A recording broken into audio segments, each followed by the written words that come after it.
Rabid. We are now. Live. How you We doing, are. Rabid? Very well.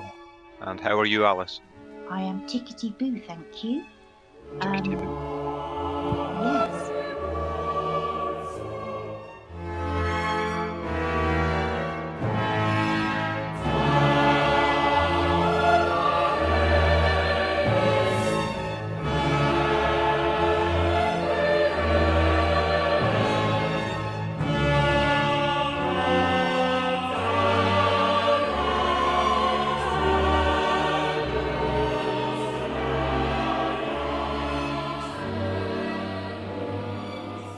You mentioned earlier something about heroes.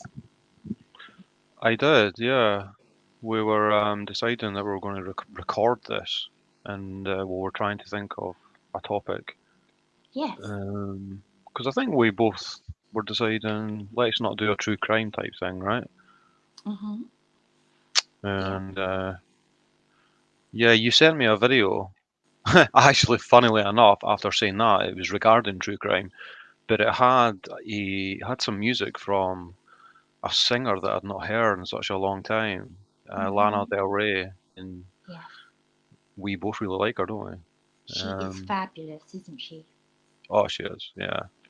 I've not heard her in such a long time. I mean, I don't even know if she's still recording or not. But On and off. She's on sort and of off. she's quite an elusive artiste, isn't she? That's what I kind of like about her. I think she sort Mm, of likes to resume a very normal, non-celebrity life every now and then. yeah, I haven't heard, not that I've looked, to be honest with you, so I can't really say. But I know in recent years, when she rose to fame quite quickly, didn't she? And yeah, then she sort of reversed it and didn't record or make music publicly anyway for a number of years, while she just sort of just she was busy being in love and just leading a very quiet, normalish life. Yeah. yeah.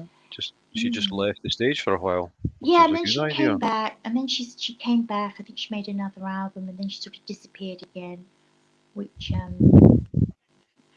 I think is indicative of her character as well. Because I like her character. She's Yeah. really quirky. She's really out there, isn't she? Yeah. It's the obvious sense of the dramatic within her. You know, she really Mhm. appreciates the grand gestures, I think, and she understands the power of art and how art reflects life in your own life. You know, I think she's Mhm. just someone that gets it. You know, Yes.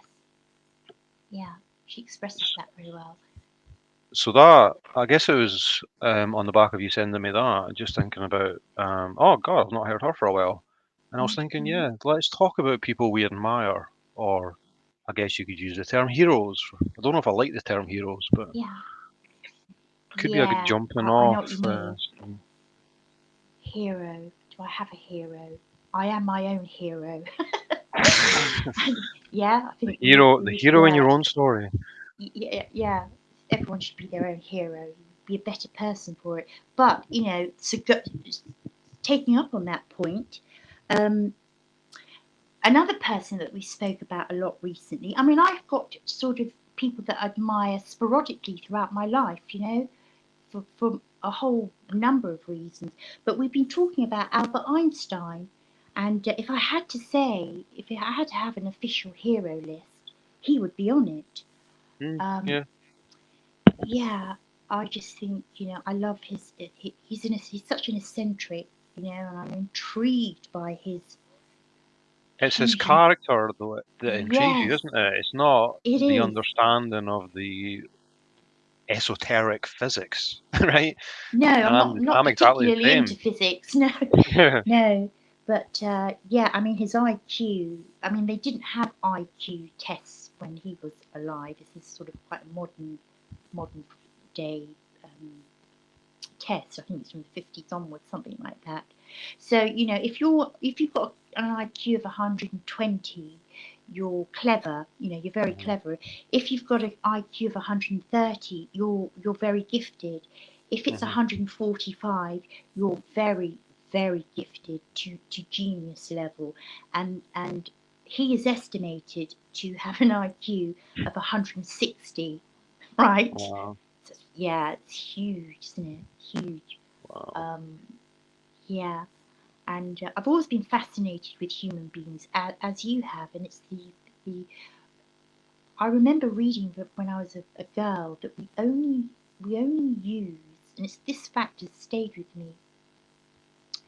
We only use 10% of our brains. You know, I'd love to Hmm. know about the other 90%, but I think Einstein surpassed that 10%. Um, Yeah, and remind me of that quote about imagination that you told me about, oh, right, yes, if it's you have it to actually hand. I do. It's I have just a special file of special things on my phone close to hand, and some of them are quotes, so bear with me 2 seconds. Right, so um, Einstein quote: "The true sign of intelligence is not knowledge, but imagination." Yeah. And and when I read that, I just thought that is why I love you, Einstein, because of your imagination. You Mm. know, not only was he a great thinker of reason and logic, I've read stuff about him that he was a great empath and he was a great believer in moral intuition. You know, Hmm. just those things I just think are fabulous, you know. It makes Yeah. him the person who he is. And when he was 12 years old, right, I've told you about the quote when he was 3, to Mm. know is to understand. It's Hmm. incredible, isn't it? But when he was 12, when he yeah, just about to become an adolescent, he decided that, the Bible, and bearing in mind he was born in 18, I think he was born in 1879, so he would have been the, the, the 20th century, right? So he was quite an out there thinker. It's quite out there for him to, at 12 years old, to go against the Bible and to declare that the stories in the Bible just simply couldn't be true, you know. Hmm. And that's when he decided to pursue a quest for knowledge through science. Hmm. And he mused as a 12, 13-year-old that, wishes and hopes and feelings were important, but weren't that important. He thought that to truly be happy, to have that inner freedom and to truly grow, he was going to pursue the riddle, the eternal riddle of the universe. Yeah. That's why I love him. Yeah. And That's what he it's, made his life path to be to explore the eternal riddle. I mean, what 12-year-old comes up with that? well, It's incredible. that's the key word, is imagination. That's Yeah. what was just plainly running through, you know, from Hmm. from his early age. And it's such a shame that there's not really much footage of Einstein, right? That we can Hmm. watch back now just to get a clearer understanding of his character and Yeah. personality. But from all accounts and from all that we read about him and little quotes here and there, and even just the way he looked, he just he had one of these faces. Do you know how I was saying to you the other day that we all end up with the face that we deserve? Yeah. Hmm. So miserable, angry people, they always end up with a face that represents that anger and misery. Absolutely. It's true, isn't And it? the same is It's true true. for for people that have embraced the good things in life and Hmm. have found contentment due Yeah. to that. They're good social beings, and they are living life in the best way that they can. Th- When they get to Einstein's age, to have a face like he had, that tells you what kind of guy he was, I think, and it's the same Yeah. in any for any example, I'm sure, right? Yeah. I mean, yes, his face, he's got a lovely face, you know.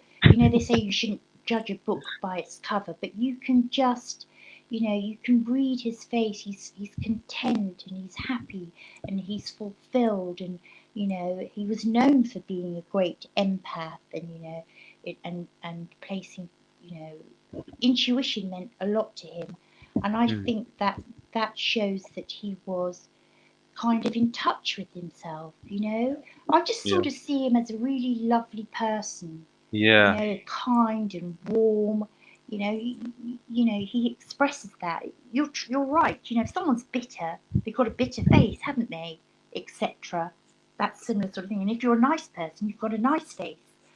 Um, Perfect examples is like people like Adolf Hitler and Stalin. I mean, they're kind of cartoon examples, but they were angry people, right? Especially Adolf Hitler. And look at the face he had. Adolf You know? looked mean, didn't he? He looked mean. He looked Yeah. angry. He had yeah, had issues, anger issues. Yeah, and Stalin kind of. I mean, if you could, if you had to Dour. choose, Stalin if looked dour if rather you had than to choose angry. a Pictionary of the definition of bully or thug, Mm.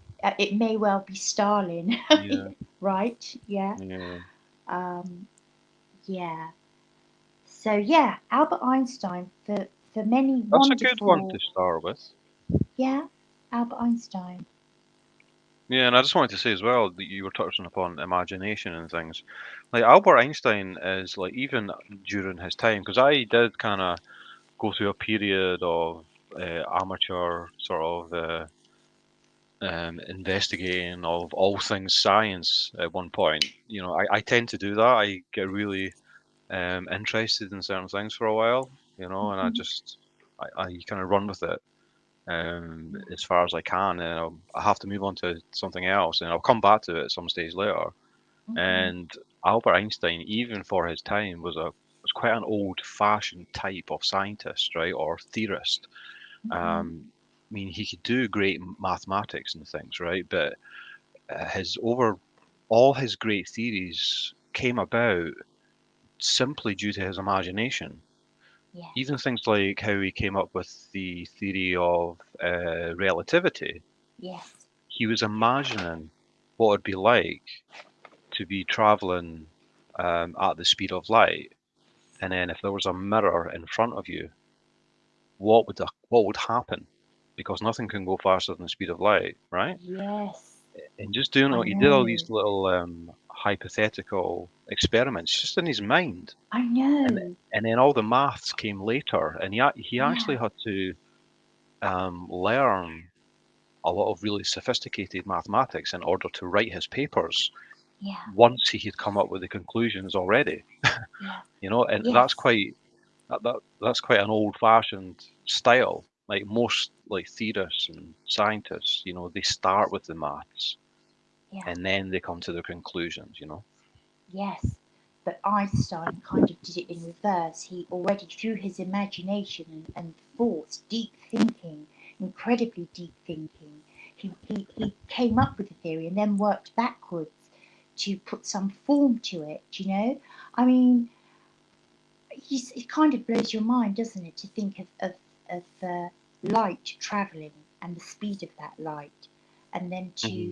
to not just to not just be uh, so bold and so imaginative to tackle something so huge. I mean, it's kind of mind blowing. But then to think to place a mirror and the you know how I mean, I'm finding it even difficult to describe it, but I can feel it, you know. And he did very much work on intuition, and I love that about him. Yeah. I think human beings are incredibly intuitive, and I think part of that, not, you know, I said to you a few minutes ago about we only use 10% of our brains. You know, what is that? What is the potential of that other 90%? You know, I think much of it um, or well, I say, who am I? I'm saying much of it. Here I am declaring much of it. I think a lot of it, or some of it, is definitely intuitive. You know, instinctive and intuitive. The things that we tend not to take much notice of in modern life. You know Hmm. that. You And know. and it's I would say that the fact that most of us don't use 90% of our brains most of the time, that's probably because most of us, most of the time, are not really using our imagination, right? Hmm. You know? I So I know. think there's a huge proportion of that probably sits within that 90%, Yeah, which is we probably um, gain usage of that part of our brain through imagination, and that's obviously yeah, because that was Einstein's main sort of trait, in terms of thinking. That's why he was yeah, such a genius. yeah, And it is true, like I've said this many times, but the human brain is literally the most complex thing that exists in the entire universe. And we all have one hmm, within our skulls. That's when you really think about that, that's quite yeah, extraordinary because it is. we all casually just assume the complexity of the universe in all its vastness, and look at, the way that the world works and the way that Hmm. gravity works and trying to imagine, what is this thing called gravity? But Hmm. despite all the complexity we look at, the fact the fact that we all have the most complex thing in the universe within each one of us, Yeah, and it, and the fact that we have grown into like this being that can actually even ask that question yeah. is incredible. The brain surpasses any scientific theory. It surpasses the most complicated uh, computer that we could ever, you can never reproduce the human brain.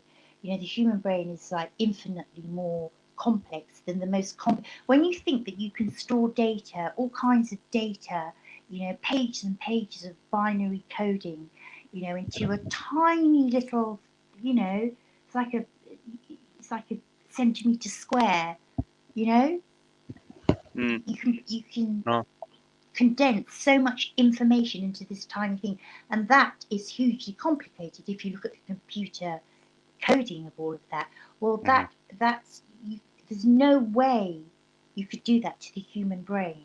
It is too vast. It is hmm too vast, and yet we yeah, are able to store huge amounts of data and information in the most tiniest little uh, disk or whatever, little yeah, piece of silicon hardware. on. Yeah, that's the word I'm looking for. Thank you. Yeah. So whilst we think we are so technologically advanced that we are able to do that, and that is amazing. When you put that against the human brain, it's nothing, isn't I it? know, I It's know. nothing. Yeah, Um, and yeah. it's even more mind-boggling when you look at how much ignorance there is in a lot of people, and how Yeah. dumb a lot of people seem to be. Yet they Well. possess such a Yeah. incredible Yeah. organism in their head. Yeah. Yeah. People. Einstein was a great thinker. I mean, he used his brain, to full capacity, and he was a free thinker. He would, his imagination just flowed, didn't it? It just absolutely flowed. It was endless. He sort of almost had an infinite imagination, um, and that coupled with his, he wasn't frightened. He wasn't frightened to be unique. He was curious and Hmm. you know Just a clear, obvious love for knowledge, Absolutely, and and to exploring explore. it. Yes, ditto, Jinx. We said yeah, to explore. Yeah, and I love that in fellow human beings. That's what you know, I admire and I find appealing, and I'm attracted to. You know, Hmm. people who are not afraid to be unique, because we're all unique. I truly believe every single human being is unique.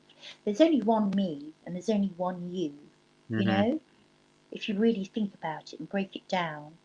hmm Of course, we're all human, and I'm a woman and you're a man, but we're still utterly unique. as individuals. And I like people who don't want to belong. You know, it's a Mm, thing in humankind that that there are certain times in our life and certain situations where we want to belong.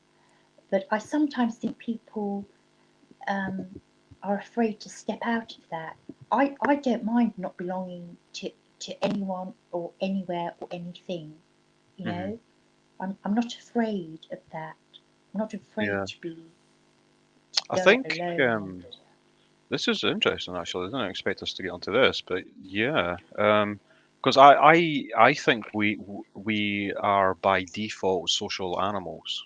hmm I think it's natural to tend towards tribalism yeah, as a yeah, default setting, but it's only a default setting, right? yeah, And it's a great thing to move beyond that, right? To yes, individuality. I mean, only through individuality and creative thought, I guess, and individual thought can you really grow as a person. yes, it's true. Yeah, But even within a tribe or within a group or society, you can still be you can still be individual within that, can't you? Within there's all, for yeah, you can, but there's a lot of pressure not to. yeah, yeah, yeah. The constraints of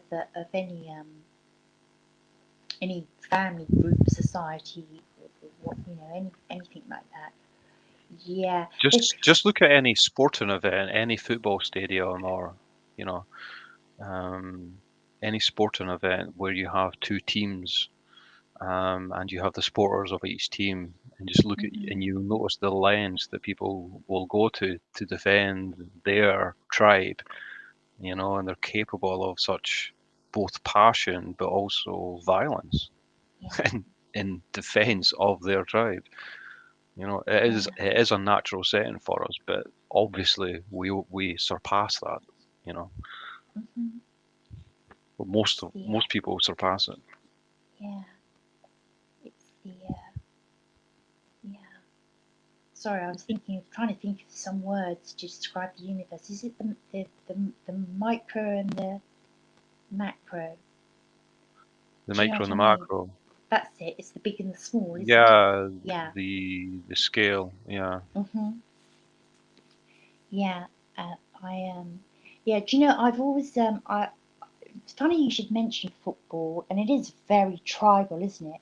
My husband he was an absolute football fanatic. He'd go to the home games and away games and everything, follow it religiously. And I'd never ever been to a football match with him. It just wasn't my thing.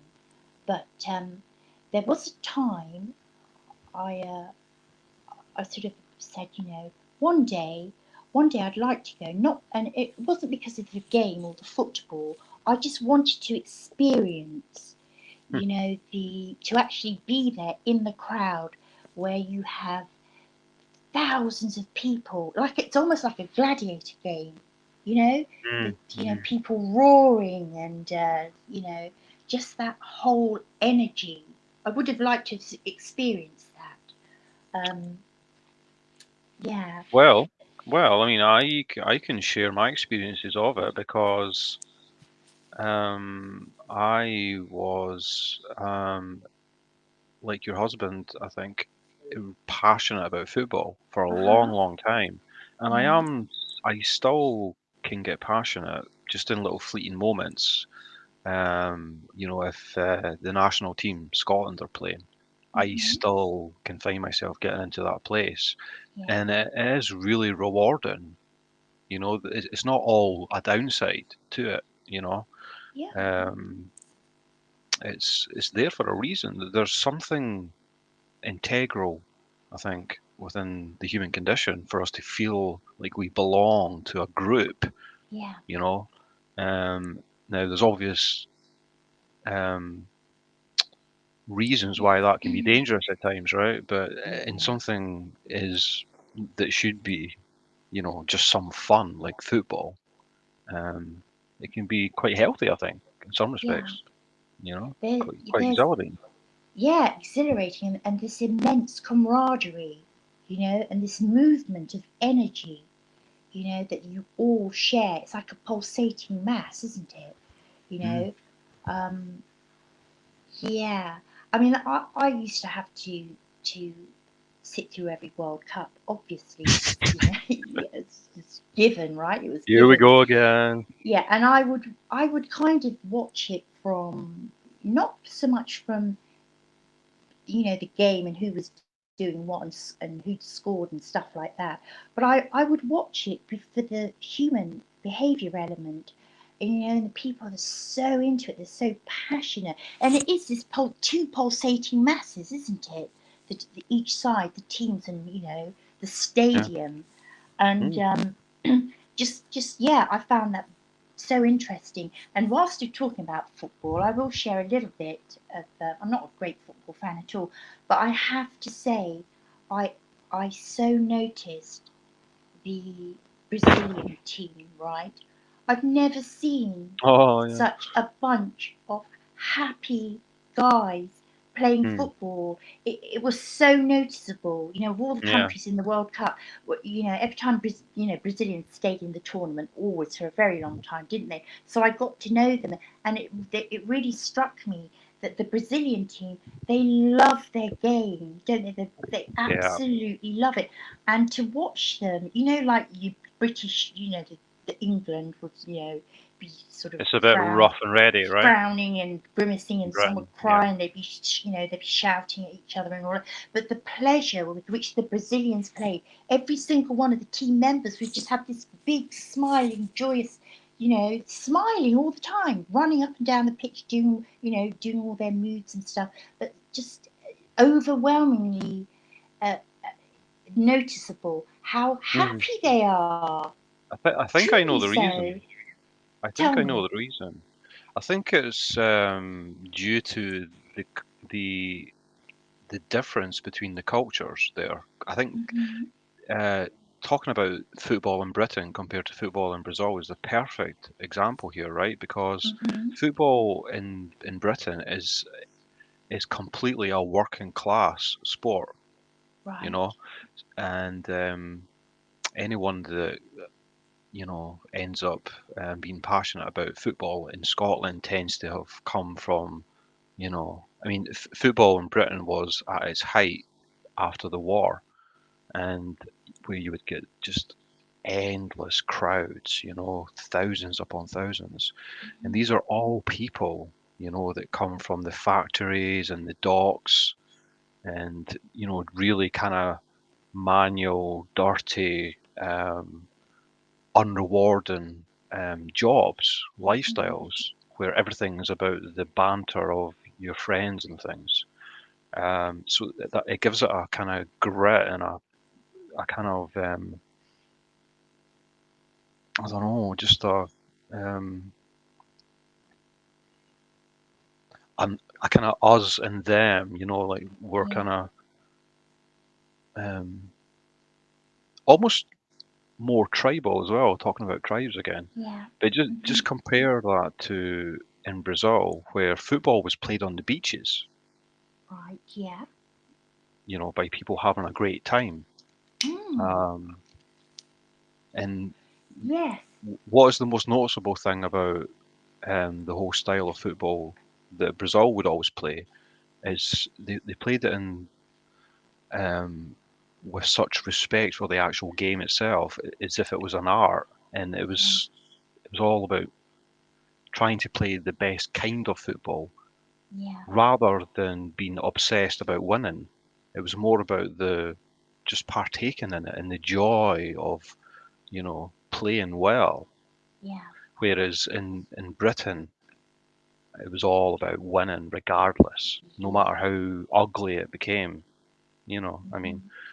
football was the recreation. When you had a break in the factory, you'd go out and play football with your Yes. mates. And it was an Yeah. outlet. But Yeah. it would bring with it that rough and readiness, from that Hmm. working lifestyle.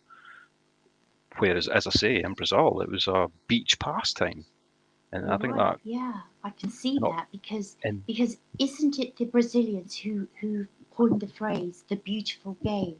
it is, Am I yeah, right? It's yeah. from the Pele, Brazilians. Yeah, it the was Pele that beautiful said that. game. Yeah, yeah, yeah. And even look Pele at was. even the climates. I Yeah, think are a factor. It was always raining and miserable over here, but in Brazil it's sunny and everyone's in a good mood anyway. yeah, You know, um, yeah. It's very true. Yeah, I can see that. I can see that. Yeah, the beautiful game, and it shows how they appreciate, the joy of it. They are, you know, another level of enjoyment, they play and with a freedom, I think, that doesn't yeah, never quite existed in Britain, other than um, in the odd occasion with the odd genius, naturally gifted football player.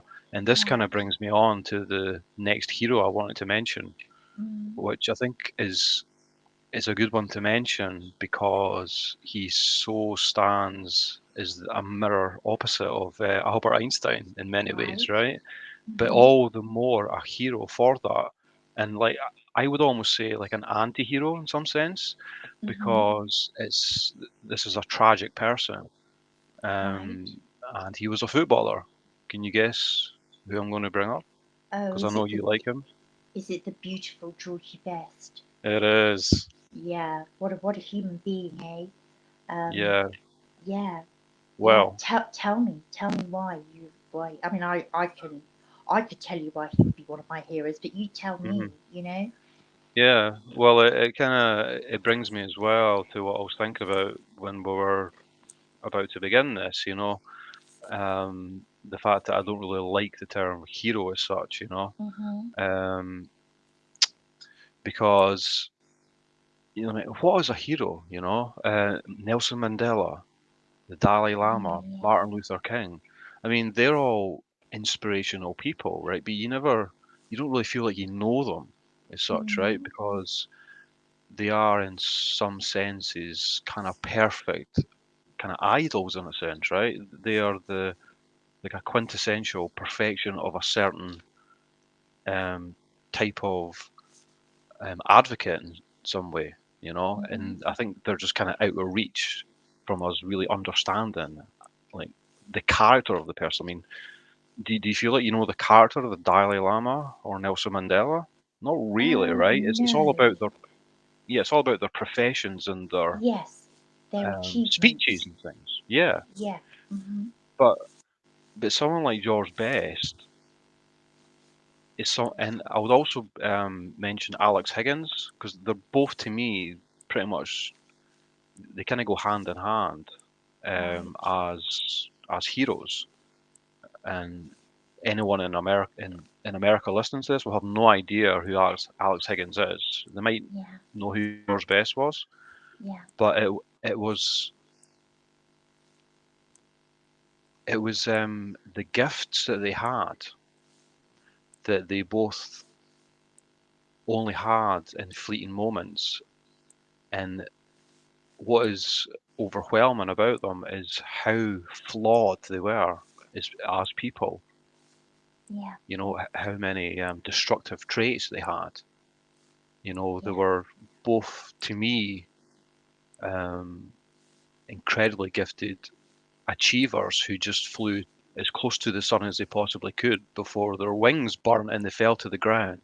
Mm-hmm. Yeah. Literally fell to the ground, and they burned out very quickly. Um, because for anyone that doesn't know, the story of George Best was he was probably the most gifted player of his era, alongside maybe Pele. Yeah.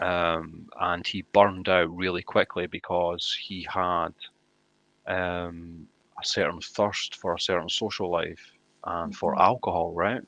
Even Yes. when he was playing and at his height, he was a drinker Yeah. and he loved women and he Yes. loved the social life and the magnetism of it.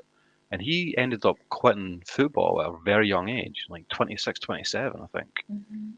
he lingered on here and there for a bit, but it was over. He had played for the greatest team in Britain. He'd won European medals. He was the fifth Beatle in the Yes, 60s, yes, right? he was known as that. Yeah. So did he voluntarily leave the football, his football career Yeah. behind to pursue a life of celebrity? Is that what you're saying? Well, he just fell into that. I mean, it happened Yeah. without him really having any choice, in a sense. He just fell into that celebrity life. It was already happening, but he Right. didn't look after Yeah. himself. And, you know, um, he was someone that wanted to be at the top, and I don't think he was Hmm. interested in just lingering on, playing at a lower level, you know. Yeah. But what is so tragic about him is the addiction he had, right? It killed him. Yeah. Yeah. And I mean, yeah, it's tragic. He was such a nice guy, wasn't he?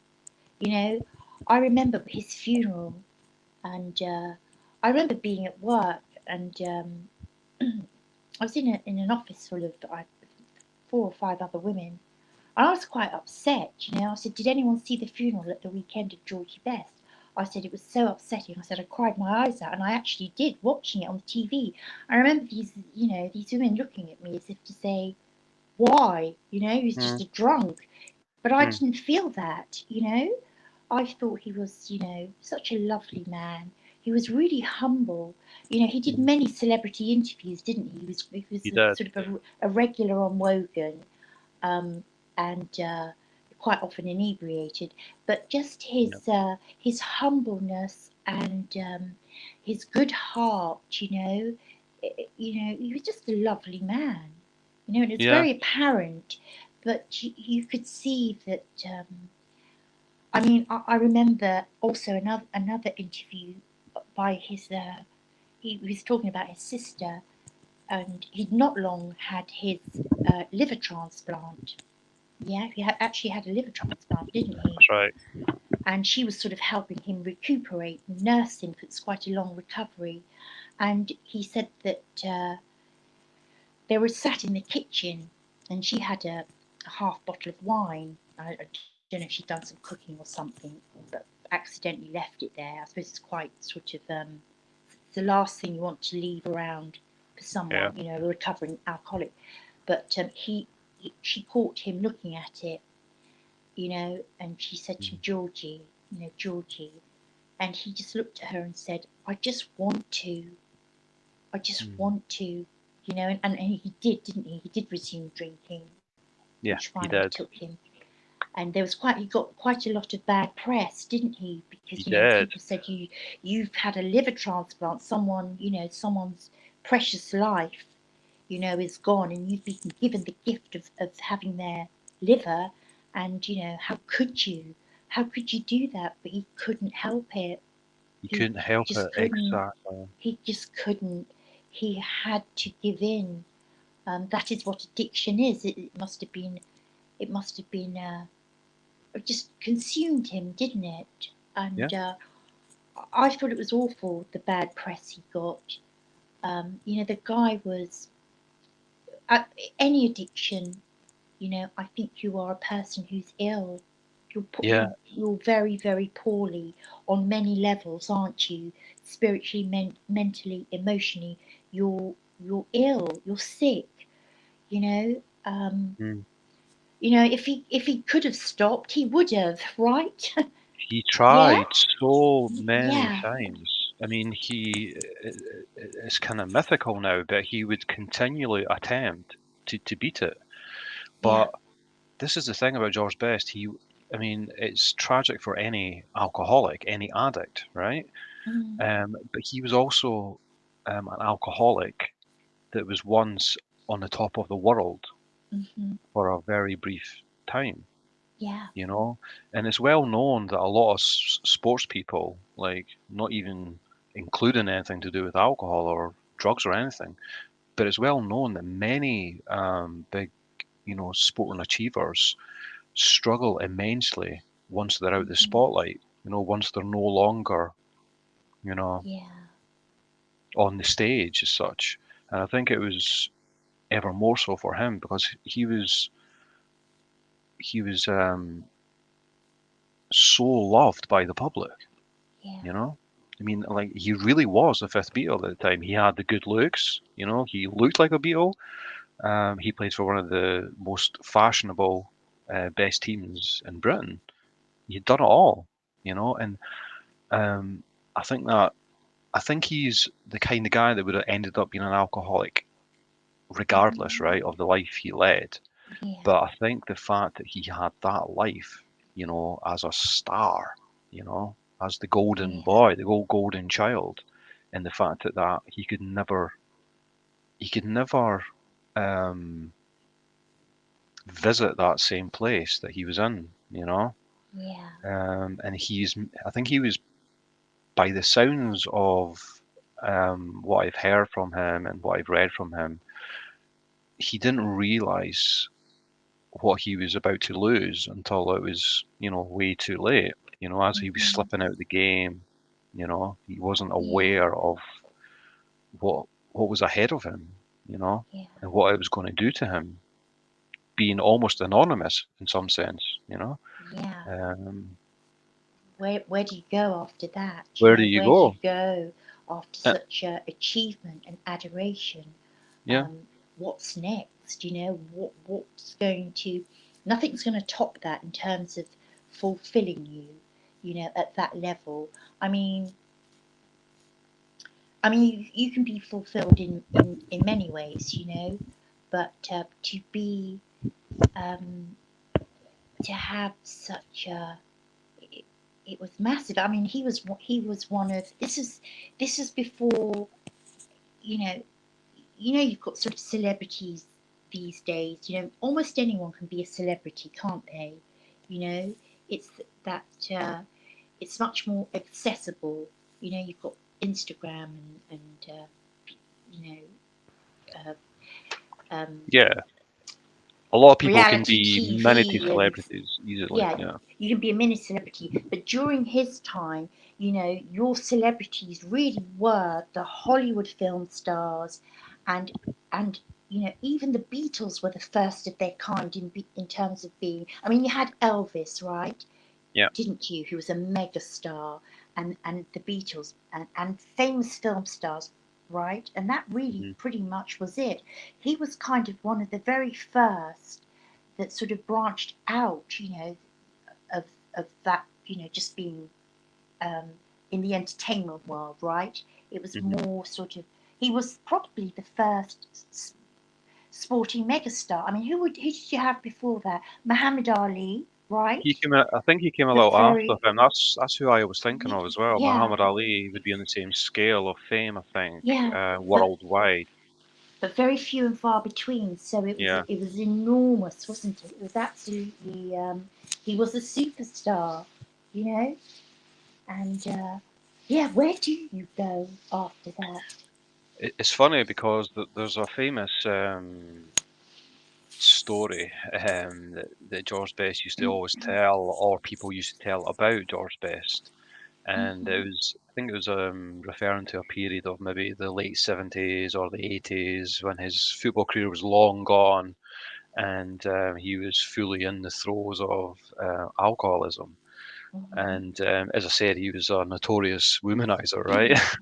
Yeah, He yeah. just loved, like he would often say, he just loved the ladies, right?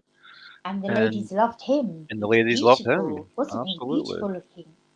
Yeah. But someone tells a story of he'd kind of gone missing for a while, like as he would tend to do, uh, Richard Harris style, right? He would just disappear, and Hmm. then someone was trying to track him down, and then they finally found out where he was. He was in some hotel or something, and he manages to go up and find him. Like walks into the hotel room, and he's lying there hammered drunk with Mm. two um, uh, model girls in bed with him on either side of him. Hmm. And the guy goes, George, where did it all go wrong? And Yes. he's I sitting mean, there with these two. Have you heard that story? Yeah. Yeah, where did it all go wrong, Where George? does it all go Yeah, wrong, yeah, George? it's in this And beautiful hotel. Yeah, with two yeah, beautiful women, and wasn't there piles of money on the bed? I think You so. know, Yeah, you can yeah, imagine the scene. He's on a bender, and he's enjoying himself, right? absolutely. That was his only way of getting close Yeah, to touching the sun again. When he yes, was a superstar. yeah, But the point of the story is kind of almost a sense of it's kind of flippant in a sense, but it's kind of saying that it hadn't all gone wrong. He was living a great life, but of yeah, course he wasn't. In yeah, fleeting moments like that, I'm sure he was very happy, yes. but it was surrounded by such pain. And I I think that's know. that's the takeaway of the story because it really did go wrong for him. It Mm, was a true statement, unfortunately. Where did it all go wrong, right? I know. And I I think that's why I wanted to bring up George Best because, you know, I- not all our heroes have to be perfect in every way. There's something bittersweet and beautiful about the story of someone like George Best. yeah, The fact that he did touch the sun so briefly and then fell so drastically. yeah, It tells the story of the human condition with all its glory and all its darkness and absolutely. failures. Absolutely, you took that word right out of my mouth. Darkness. It's the polarity in life, isn't it? It's the polarity of the universe, and that transpires to humankind, isn't it? You know, um, you know. I think I don't like the word hero, and I hope I wasn't being flippant when I said I am my own hero. What I meant by that is that everything you can only everything that makes you good or bad is from within you. You Hmm. know, you should be your own. I mean, I have a thing about God, and I've got many things about God. God can be your conscience, right? And your conscience is within you. So Yeah.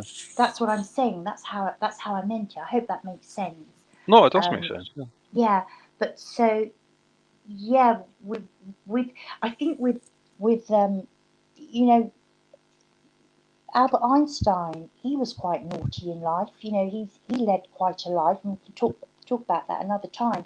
But he was quite, flawed in a sense. But I think with both of these, you know, for want of a better term, heroes, is Mhm. that they are, and it might be quite simple to say it, but they're both, in my perception and in yours, lovely, lovely people. And what makes them lovely is that Mm. they are humble, they are flawed, they are empathetic, they are wild as well. They've got Mm. they've got the whole thing going on. It's not that a hero doesn't have to be someone who's perfect and great and good. A real life hero, people that we really admire, are people that are you know, that we can kind of That are relate humans, to. human That beings. Yeah. exactly, we can relate to them. They are human beings. Every single one of us is a human being, an individual human being. And we've all got good and bad within us. We've all got flaws. We've all got things. Many of us are gifted in little Imperfections. things. Yeah, and it's all of it, isn't it? That's where you know. Um, I tend to admire people that their character and their sense of soul, their sense of self. Both Einstein and Georgie Best were not afraid to be themselves and to pursue, with Mm. a full force, both in their different Mm. ways, but with a full force. Einstein in his pursuit of science, and George in his pursuit really in life was his excuse me, he had fire in his guts, didn't he? Yes. He had absolute Yes. fire in his guts, and he absolutely, the self-destruct button wasn't just pressed, but it was stuck, right? It was pushed in Mm. hard, and he wasn't afraid to just be, for whatever his demons were. He Mm. just he just ran with his life, didn't he? He pursued the path that was his life, and you know, it was quite having a demon is tragic, isn't it? Who knows what his demons were? But he faced them in a way. He And he tried to, faced, certainly. he Yeah. did, and he tried to drown them. You know, the irony of it. He tried to drown his demons with alcohol, and ultimately, you know, it took his life. But he wasn't afraid of who he was. You know, You get that um, sense, don't you, from his interviews, you know, whether he's inebriated or not. And yeah, I'm so glad that you really emphasised that above all else, like in the core, fundamentally, it's obvious he was such a good person. yeah, You know, such a like I think you used the word gentle. You know, he was yeah. a gentle soul at heart, and that Oh, is he so was. obvious, isn't it? He was. I don't normally cry at people's funerals on TV, celebrities and things. I cried at Princess Diana. I remember that. I cried at John Lennon, and I cried at Georgie Best because you know I just thought they were lovely people, and Mm. of course when anyone dies it's sad, isn't it? But they particularly struck me because of the tragedy surrounding all three of those people. Yeah, But George, absolutely. George, I think there is a sense with Georgie Best, um, not just men, but human beings, kind of would have secretly admired his recklessness, his Mm, utter recklessness. You know, he wasn't yeah, afraid. He wasn't afraid to say, "I can't help being like this. I can't help it, yeah. and I'm gonna be He was like it because that's how I am." he was so Um, open and honest about it in public. yeah, So yes, open and honest about it. And there was one really famous occasion where he was not just inebriated, he was absolutely plastered, and he mm, did not come across well. And it was a yeah, famous interview with Terry Wogan, who was one of the um, he was one of the main chat show hosts in the 80s, I think it was. I'm sure you remember it. oh, And absolutely. he could barely talk, and he came across as being a bit almost creepy in that Yeah, particular short section. And I think Terry Wogan just wrapped it up really quickly. He could see he was yeah. gone, He and was he was belligerent, wasn't he? If I he remember was a bit, correctly. yeah. Yeah, he And was. and Yeah, his own father didn't speak to him for years and years after that. I remember Michael Parkinson making that point because Michael Parkinson was one of his best friends to the end, yeah. Hmm. you know.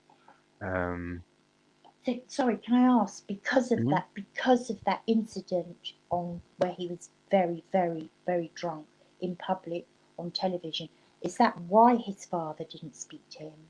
Yeah, Or is I oh mean, really?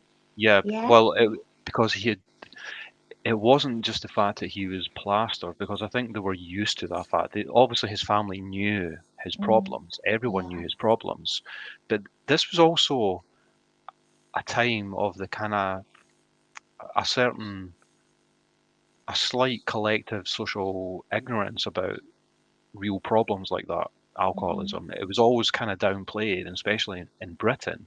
You know, it was almost not mocked, but not Lit. seen for with the gravity Yeah. that it should have been, right? Yeah. Hmm. Um, but when he acted like that, I think it was just the shame that they felt, you know, that Yeah. the way he was, because it was that bad. Yeah. I Um, agree. and but, but the point was, after that, he did a good few interviews, and it was one of his next attempts to give up, and the shame he felt came across, you know, so clearly Yeah. that he felt himself, you Hmm. know, and yeah, it's just so tragic, It you is, know, that isn't it? he kept trying, but he just didn't have the strength or whatever trait was necessary to overcome it. You know, that was his one great weakness. Yeah. Because, like we say, he wasn't a perfect hero. He was incredibly flawed. Very. Like, You know, human we. beings are, right? Yeah, we are. We are. All of us are flawed. You know, that's what makes us human. You know, um, you don't get an animal that's flawed. You know, your dog isn't flawed. Your cat isn't flawed. You know, the Mm. elephant isn't flawed. But also, animals don't have imagination, so it goes back to the imagination thing. Very limited That is imagination what's anyway. that is what separates us from in the animal kingdom. You know, is our man has imagination. I mean, I don't know. I sometimes think my daughter's cat is daydreaming about things. Who knows? Do animals have imagination? I Scientists say that they don't. What do you think, Rabid? well, from what I have gathered, I think it, it's something that's almost impossible to prove. There's certain Mm, experiments they can do that get them close to trying to understand what's going on inside yeah. the brains and the minds of animals and things. But I think um, I think my perception is that they have a very limited type of imagination, but Yeah, with massive differences in terms. I think the crucial things would be that an animal could never look at another animal and imagine what it's like to be that animal, right?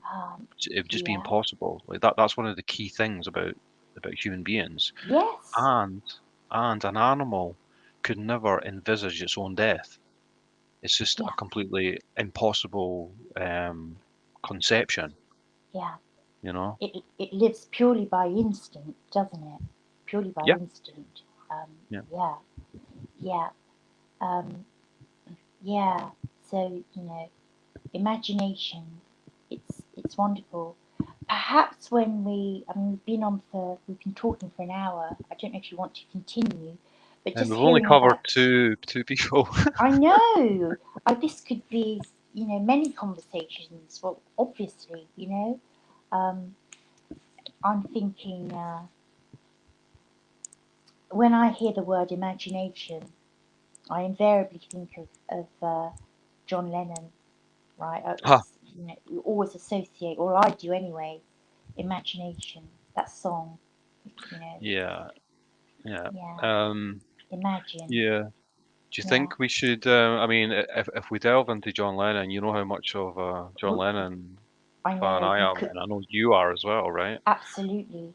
I think we could be here for hours. So perhaps John We should. Lennon could have We'll his table that. own. Yes. Absolutely. I'd Yeah. love to talk about all aspects of John Lennon, his music, his life, his character, you know, Another his, flawed hero. his death, everything. Everything about him is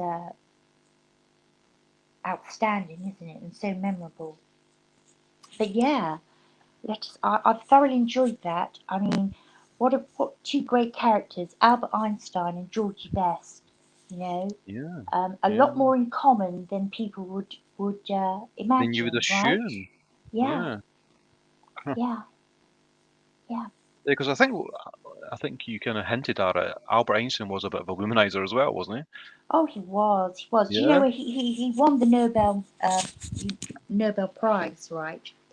For his great contribution to science, and yeah, he was a bit of a womanizer. I think he had an illegitimate child, but with the prize money, he paid off his first wife for a divorce, so he could marry his new love.